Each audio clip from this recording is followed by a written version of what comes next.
歼20双座战斗机照片的曝光，在媒体中呢引起了巨大的反响。那么这款先进战机到底能不能改变未来空中战场的格局或战术方式呢？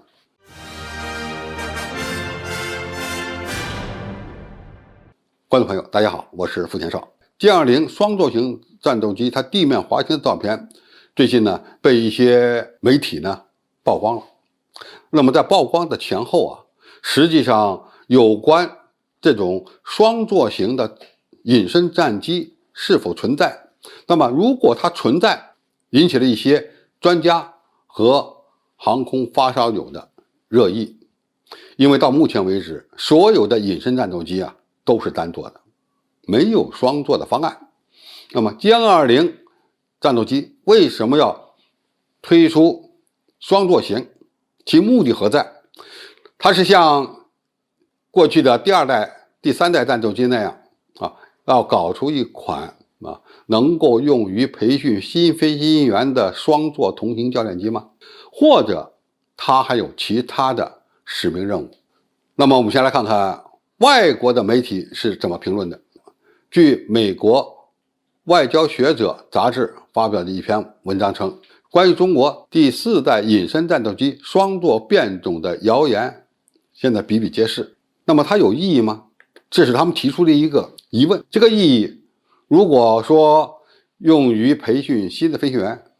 可能表面上的意义不是很大，因为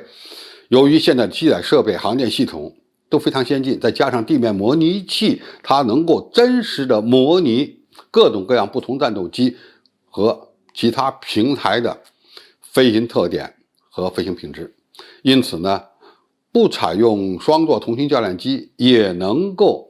让一些新飞行员尽快的熟悉先进的隐身战机，而且能够熟练的驾驭它们。似乎专门为培训飞行员开发一款双座型的同型教练机意义不是很大。但是除了培训的目的之外，还有没有其他的意义呢？那么看看歼20的研制单位是怎么来说这件事的。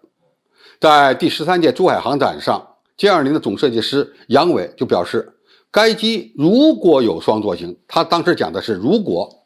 肯定不是教练机那么这一点应该说就比较明确了。研发双座型歼20战斗机的目的起码是首要目的，并不是用于培训新飞行员。但有没有这样的使命任务，或者是兼顾这样的一个使命任务呢？我个人看法不排除，是吧？如果双座型的歼20它在后座带有操纵系统，那么对于一些新的刚刚改装歼20战斗机的这些飞行员来讲，确实是提供了一个更加安全可靠的培训手段。但是仅仅为了这个目的开发双座型，这个成本估计是有点大。那么其他的使命任务，那么双座型的歼20还能干些什么事儿呢？那么按照过去我军战斗机的编号情况看，双座型一般都在战斗机的编号后面加 S， 比如说歼10S、歼11BS 等等，它们都属于双座的战斗机。那么双座的歼20，它的编号今后有可能是歼20S。好，那么我们就假设以这个歼20S作为该机的编号，来继续讨论下面的问题。那么过去隐身战机都采用单座而不用双座，除了现在的机载设备比较先进，可能不需要后座的教员来培训前面的新飞行员了，这只是其一。其实更多的考量还是集中在隐身上，因为单座的战斗机的雷达反射截面要比双座型的要小。我们知道座舱呢是一个强反射体，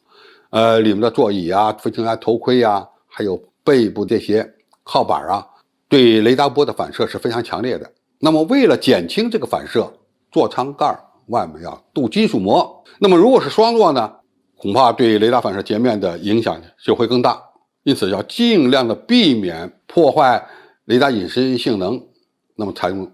单座肯定是比采用双座要强。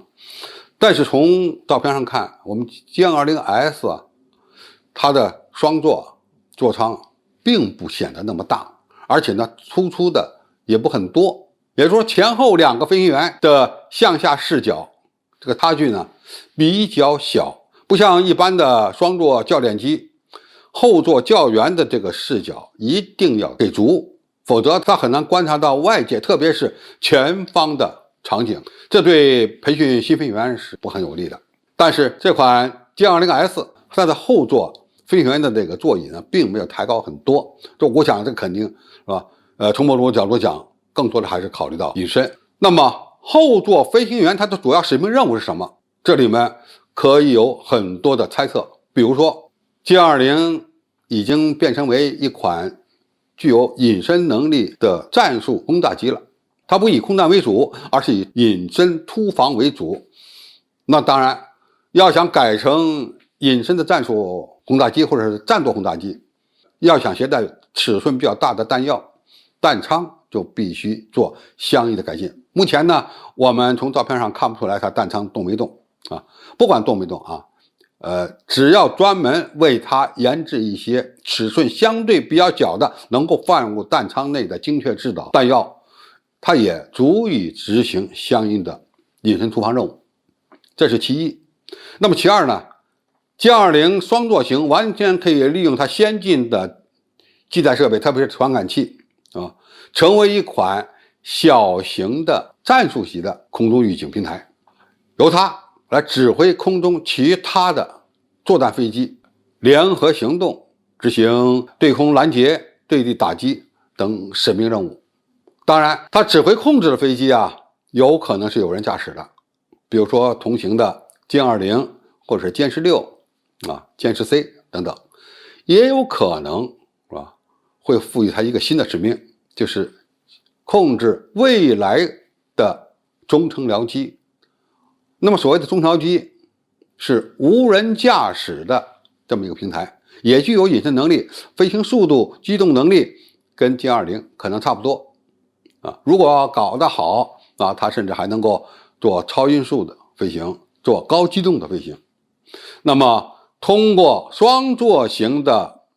歼20S对2架、3架、4架甚至更多的中程僚机，利用数据链的方式加强沟通、指挥控制，它就有可能改变未来的空战场。过去的无人战机多半只能对地攻击，不具备空战能力，因为它们的智能化水平比较低，而且传感器装的也不够。比如说目前大部分的插载一体无人机都没有对空雷达，也没有空对空导弹。那么今后的中程僚机这些就有可能配上。那么未来一架歼20S 双座隐身战斗机，它也可以指挥控制由数十架轻小型无人机组成的蜂群，由它们前出来执行侦察、干扰、攻击等一系列的任务。双座型要比单座型的使用灵活性更高，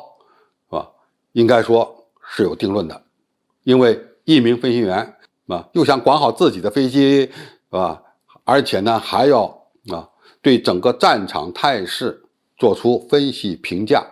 同时指挥其他的平台进行作战，应该说是力有不逮的由2名飞行员分别执行相应的操纵和控制任务，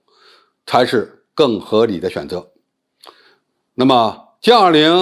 20S 这款双座隐身战斗机目前变成了世界第一，因为到目前为止只有中国搞出了双座型的隐身战机。那么它会不会改变未来战场的格局？那么对其他国家开发下一代的隐身战斗机会有什么样的启示和引领作用呢？这个确实是值得我们观察，因为我们过去研发的战机往往都是跟着别人走的，因为我们比人的技术落后现在歼20的诞生，可以说我们跟其他国家已经提头并进了。在这样的情况下如果我们采取一些创新的措施和技术，就有可能在航空领域引领世界潮流的国家之一。好，今天介绍就到这里，谢谢大家收看，我们下期再见。